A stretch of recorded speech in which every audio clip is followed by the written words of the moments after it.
That Don't Sound Right is a podcast about talking the way we did before the internet, when you could not prove anyone right or wrong. All the expertise was contained in the people involved with the conversation.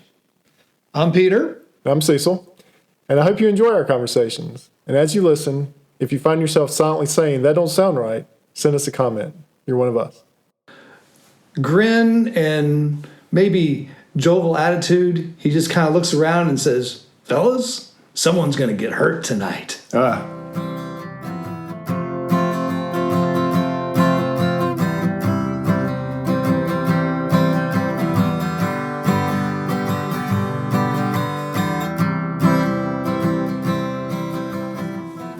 Welcome back to another episode of That Don't Sound Right, a podcast about talking. We're your co-hosts. I'm Peter Billman. I'm Cecil Davis. And we're just trying to have a conversation without Googling or fact-checking online. Sometimes we'll tell a story that just don't sound right. But most of the time one of us will say something and you might want to go Google it. So when we talk about it and you're listening to it, it's okay to Google it. But when you're with a friend or a family member and someone says something, don't fact check them. Just hash it out and see if you can convince them they're wrong. So I was talking to our number one Western North Carolina listener today, and she said they have she's part of a group online, and they pose different questions, and she started answering the question without looking it up. Oh, very brave. Because very of this. brave. Is that right? Because of the podcast? Because of the podcast. Oh, good for her. Yeah, she has been telling people about a podcast, so thanks. Lisa, we appreciate that. We really appreciate you listening and telling everyone about our podcast and putting it into practice. Yeah. And so tonight, we're going to talk about unusual outdoor encounters. Yeah. And so between the two of us, we've had a handful of these at least. Normally, when you're on the trail or you're backpacking, nothing happens. You meet very friendly people. Yeah. Oh, very much so. And if you're with me, it even goes so far as you don't even see any wildlife. Right. Yeah. We talked about you scare away all the wildlife. I scare all the wildlife away. I don't know if it's my body odor or I'm just loud or I'm a mouth breather or something. And the animals hear me coming a mile away. I don't have to worry about bear. I don't have to worry about rattlesnakes. Chupacabra, they're not going to mess with me because they hear me coming a mile away. I've got a great rattlesnake story that we need to remember to tell. Okay. I mean, it's a really good rattlesnake story. All right. But I've hiked entire weekends on the trail and not seen anybody. Entire sections. What sections would this be? Usually like the sections up kind of toward Tennessee. There's a part of the Appalachian Trail that just kind of skims Tennessee. Okay, yeah. The sections through there. I've hiked around 19E, Highway 19E. Okay, yeah. But one of the first things I ever saw on the trail when I first started backpacking was in Georgia. In Georgia? Is this at the beginning of the trail? Just at the beginning of the trail. So if you're not familiar with the Appalachian Trail, the true beginning of the trail is in Maine, and the end of the trail is in Georgia. But people hike it in different directions. So some people start in Georgia and go to Maine. Some people start in Maine and go to Georgia. What makes you say it starts in Maine? I think that is considered the start. Is that mile zero? Yeah, and that's mile zero. And then Springer Mountain is considered the southern terminus. I got you. All right, I didn't. Yeah. Didn't you can fact check me on that later. Yeah, I don't know because most people start in the south. Correct. Right, they start about right now is when they're starting from the south to catch the weather correctly. Right. Because you're not going to start in Maine in February. Exactly. But you can start in Georgia in mountains in February. Yes. But I've run across some folks that had to abandon ship. They had to bail out. They had to run to a hotel because of a big blizzard that hit them while they were on the trail this time. So it can still get kind of gnarly out there, but for the most part, they're starting here. If you were going to go from Maine to Georgia, when would you start? I don't know. I don't know that many people hike it that way, but I think you can check me later, but I think that's the beginning. Now, some people will hike, they'll start Georgia and hike to the midpoint and then go to Maine and hike back to the midpoint. So the midpoint. So they're supposed to Where's the midpoint? Midpoint is considered somewhere in West Virginia. Like Harper's Ferry. Harper's Ferry. I bet you it is. Yeah. So they'll start, like you said, in February, March in Georgia, hike to Harper's Ferry, fly to Maine, drive to Maine, and then hike back to Harper's Ferry. Okay. That way you're always in good weather. Fun fact. Yeah. Did you know within 40 miles, I think it's about a 40-mile hike, you can do 4 states. I've heard that. Yeah. You can start Pennsylvania, Maryland, Virginia, West Virginia. That'd be a great section to hike. People have done that in a day. Yeah. Just to do it. Yeah, absolutely. Not me. We were at the southern terminus, and we were hiking the access trail from Amicalola up to Springer Mountain, All right. which some people consider a very strenuous hike. A grueling hike. And I've seen some very not so nice messages in the trail logs about that. And so if you're not familiar with the Appalachian Trail or some trails, there's a log book when you get on the trail, and you can put a message in there. And so just to give you a little insight, if you're hiking northbound, you're NB. If you're hiking southbound, it's SB. And you typically have a trail name, and then you would just put in a message. And some people have some very choice words for the access trail from Amicalola Park up to Springer Mountain. All right. What's your trail name? I don't have a trail name. What would it be? I don't know that I've ever been on the trail long enough to get a trail name. Well, people who put in the logbook have never been on the trail and they got a trail name. Well, yeah. You've hiked more than all these people. I don't have a trail name. What's your trail name? I don't have a trail Let's name. come up with one. Do you have a trail name? I didn't know I didn't know it was a thing. Yeah, you have to have a trail name. Interesting. So we've met all kinds of people. Well, maybe our listeners can send in some names for Cecil. Oh, I'm sure our listeners have plenty of names. In fact, we'll have let's have I'm feeling sporting. Okay. Let's have a contest. For the best trail name? The best trail name, I'm sending you a mug. Oh, wow. I'm up in it. I'll send you a That Don't Sound Right mug. So you heard it. It's got to be the best. Got to be the best. Now, clearly, if you're a family member or affiliated with Camel City Studios, you're not eligible for this contest. That's the fine print. So we, early in my backpacking career, me and a buddy from Alabama were hiking up to Springer.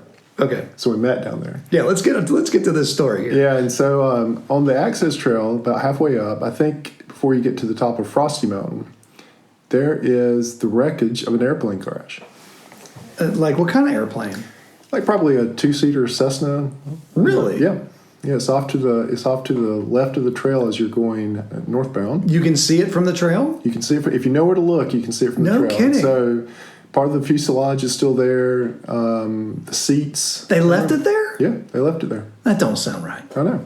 Why would they leave it there? So you hike down to it, and you can just see different parts of the plane and kind of dig around in the wreckage. But it's most of everything's been stripped away or rotted away. Yeah, I'm sure. But it's still there. Do you know how old this plane wreck is? How long has it been there? The first time I saw it was 32 years ago, and it looked like it had been there maybe for 5 or 10 years at that point. Really? Yeah. That's surprising that they don't remove it. It was, yeah, I was a little surprised. And, I don't know the story behind it. Like, did somebody die? Did it just crash? You never looked it up. I never looked it up. That's simple. You couldn't have Googled it 35 years ago. Right, yeah. At the time I saw it, there was no way to know unless I found a park ranger. 35 years ago, there's a plane wreck, and we don't know what it's for. Well, I know nothing about that plane wreck. But Wow. you can go around the wreckage, which is just kind of odd because you hear about planes crashing. Yeah. But how often have you been able to kind of dig around the wreckage of a plane crash? So I'm assuming the state of this wreckage, there's trees already growing through it. Oh, absolutely. Covered in leaves. And Right. Yeah, it's Yeah, however it crashed is covered up now. You can't tell. Yeah. You can tell which can't way see from the can't see the scar. The scar, right. Okay. Yep. Is the motor still in it? The motor was gone. Really? Yeah. So somebody had gotten in, at least gotten that out. Someone got down there and got that motor out. The seats were still there, though. The price of aluminum would warrant people, I would think, going to get it these days. A lot of the plane was missing. Oh, Like I okay. said, if you knew where to look and where to go, Okay. you could go down there and The wings, can you wings? like pieces of it and struts and stuff. Okay. Still there, yeah. I wonder if people have taken pieces of it for a souvenir. Souvenir, yeah. Kind of the beginning of their backpacking trip. Well, the interesting thing is if you're just if you're a backpacker, by the time you get to Springer, you have probably cast off Oh, yeah. anything you have picked up because Springer is great for like finding all kinds of gear Right. that overzealous backpackers have packed for their through hike, and they get to Springer and they're like, "I'm not carrying I'm this the not whole taking way." this because this was already murder. Yes. Did you find anything? Did you score anything? I think the best I've ever scored on the trail was a Teflon fork. Maybe this is a travel tip for folks that if you want some free camping gear, Yeah. go up there right now when the through hikers are starting, and Yeah. you find yourself some gear. I've heard that people have abandoned cameras and camcorders. Yeah, stuff like that. Yeah, that they were carrying, that they were like, "Oh wait, this is." Of course, nobody carries a camera anymore. No, they right. have their phone. But still, I mean, certainly you just wait to the next place to drop it off and mail it home, not just ditch it. I don't know, man. You start through hiking and it's too much weight. So that was one story. Did you encounter any people that on the trail that have told stories about the plane wreck? Are there any legends? I need to go look it up, I guess. Like the Mothman, Right. Do we have any cryptids that hang around it? I mean, is there anything going on? And I've never camped. I'm always moving on past that wreck Right. because we're trying to get to the top of Frosty or trying to get to Springer. So Interesting. no, I don't know anything about it. All right. So another time we had decided to camp at Overmountain Shelter. The Overmountain Shelter. What is this? So Overmountain is part of the Overmountain Trail, where I think there was a group of revolutionaries that supposedly hiked the Overmountain Trail from somewhere to Kings Mountain, or from Kings Mountain to somewhere else, and fought in the Revolutionary War. But there's a barn on there, and you should go and look it up. Okay, but the Overmountain Trail, that's going all the way down to Kings Mountain down in South Carolina. Yeah, that's a long trail. That's a long trail. Okay. But it intersects the Appalachian Trail. Oh, I hadn't heard this. And where it intersects the Appalachian Trail, there's a shelter that's an old barn, and they've cut the side out of it. Mm-hmm. And so it's got a great view, and it's Right. kind of a destination. Yes. So we were headed there as a destination. But we got there, and there was a guy asleep. Mm-hmm. In fact, we were a little scared at first because we thought it was a bear. So he was in the shelter? Yeah, there's two parts to the shelter. There's the side that's cut out with bunks, or a place to put your sleeping bag, and then the inside, and there's an upstairs, and they've got bunks upstairs and downstairs. So it's like a large barn with a piece of the Big wall. barn, yeah, with a piece of the barn missing. Yeah. And so he was asleep on the inside and snoring, and we thought it was a bear. Oh, the snoring kind of made it creepy. But he woke up, and it did not sound right, his story, because he had no gear with him. And Really? Yeah. Was it in a sleeping bag? Nothing. He had nothing with him. He was just kind of just there. He was there. Sleeping Yes. like Johnny Appleseed. Yes. All right. No gear. And his story was kind of odd. And so... What did he say? Well, he was reading a novel about murders on Blood Mountain. Blood Mountain, all right. Yep. And then me and my buddies got talking. We said, we're not going to stay here the night with this fella. Why is that? And we had a bad feeling. Okay. Well, Which leads us to our words of wisdom. Yes. Which is, if it doesn't feel right, a situation doesn't feel right, get out of the situation. Now, wouldn't you put a caveat to that? If a situation doesn't feel right? Yeah. Wouldn't you put a caveat to that? Well, if it doesn't feel right in the woods and you're away from civilization, Absolutely get away from it. get away from it. I think that's the caveat, because certainly you can't live by those words of wisdom in any situation, or we would never leave our house. Well, that's probably true. But Yeah. when you're outside, It's kind of a similar story. So some friends of mine, they're backpacking, and it doesn't matter where. They get to their camping spot. It's kind of a big camping spot with a shelter, so many hikers would come here as a destination to camp for the night on their way to the next destination along this trail. And they're around the campfire. So before you finish that, just so our listeners will know, like when you're on the trail, you're always looking for your next campsite when you're backpacking. And so if you kind of know where one of these things is, so what Peter's talking about is an established area. Right. Yeah. Because it's also usually very close to a water source, because that's what I'm always looking for when I'm backpacking, is my next source of water. Yes. And usually there's a campsite close by. Right. So people generally know where the campsites are when they're on these long hikes. So these guys were sitting there around the campfire. It was already late. The other thing that usually happens is that you get to your campsite right before it gets dark, if not well before, so you can cook your meal in the daylight. Not as a big deal in the summertime because daylight's a lot longer, but in the wintertime, you're kind of getting to your campsite pretty quick so you can cook in the daylight and then you can get in your warm sleeping bag. But so these guys are around the campfire and it's late. They're telling stories, hanging out, having a good time, blowing off steam. And then out from the dark comes a hiker by himself. He shows up, says, "Mind if I camp here tonight?" "Sure, of course not. We can't, we can't stop you from camping here. It's the woods, right?" And so he kind of disappears for a little while. I guess he's setting up his camp.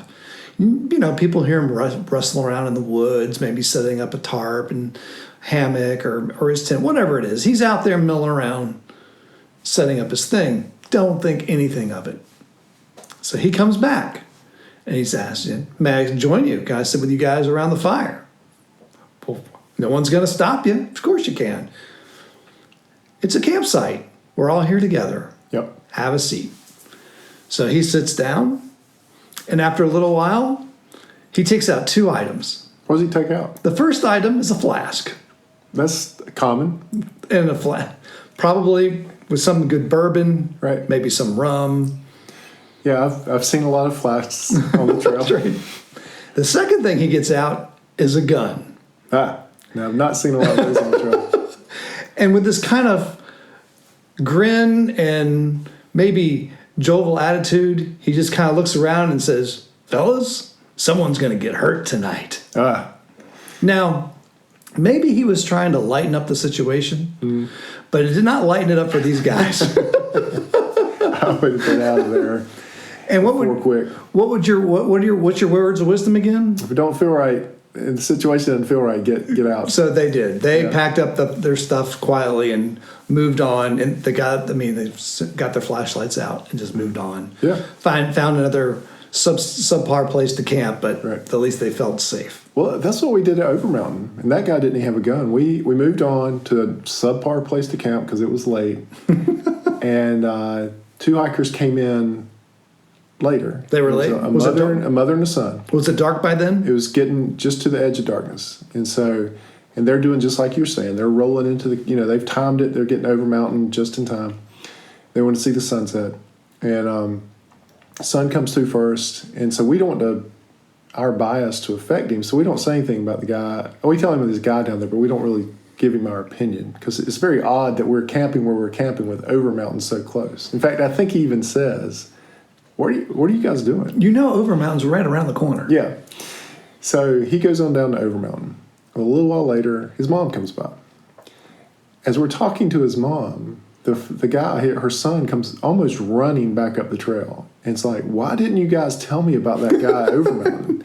And we were like, "Well, we didn't, we thought maybe we could be overreacting." He's like, "No." He said, "We're not staying anywhere near this place." And he would not even let his mom go down to Over Mountain to see the sunset. They kept on going. So your words of wisdom, you should share that with others, right? I guess we should have shared it. And we were wondering, did our feelings get the best of us, or did something? You overreact? Did we overreact? But that confirmed it for all of us. No doubt. Yeah, no doubt that we were. Yeah, he would not even let his mom to go down to Over Mountain, which is again a destination on the trail. Did he say what bothered him? There was just a feeling, man. Yeah. Just a feeling. And he had it too, yeah. There's just something was not right about that situation. I didn't think we were far enough away. Oh, honestly. is that right? Yeah. Oh, yeah. I slept with one eye open, as they say, that night. So I put my tent between the other 2 guys' tents. So I figured out, if something happened on either side of me. So the interesting thing is, though, that's the only situation you've really had. Where I felt uncomfortable to that level? Yeah. Yeah. And I've only encountered one gun on the trail. And a Marine was carrying that one, a former Marine. And she was, she was carrying it for, I don't know why she was carrying it, but she was carrying it. That was the only one I've known about. Right. That was armed on the trail. So that's the interesting thing is, I've never encountered an odd person on the trail. To that level? Yeah, to any level. Right. To any level. Remember, that story I told was not me. It was some friends of mine. And your story, it's just you, and that's just your one story. Yeah. For the most part, I mean, what are the people that you meet on the trail, what are they like? Great. Yeah. I mean, you'll meet some unusual people, but usually people are pretty mellow, nice people. Yeah, that's right. Yeah. That's why we're out there. Until recently, there had only been 2 murders on the Appalachian Trail in the history of the trail. Okay. And it was very, very random. A guy drove from Myrtle Beach to part of the trail in North Carolina or Tennessee and randomly killed 2 people on the trail. All right. And there was a book written about it. Okay. Yeah, but I've never seen anybody like get in a fight on the trail or get hurt. Yeah, right. Because of somebody else on the trail. No disputes. No. Your biggest dispute is with the bear. Oh, absolutely. That's with the bear. Yeah. Tracking you down, Yeah. eating your food, getting your bear bag down. Yes. That's your biggest dispute. Yeah, it's never been people. Now we've had some annoying people on the trail that have shared shelters and campsites with us, but never not mean people. Yeah, right. Yeah.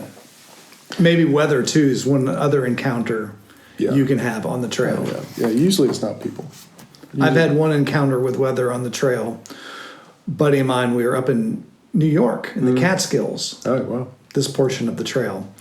And we got to, as we kept hiking, it kept snowing. And then the snow got deeper. And we got to about halfway to where I wanted to go. And I said, I don't know if we're going to make it to the other side.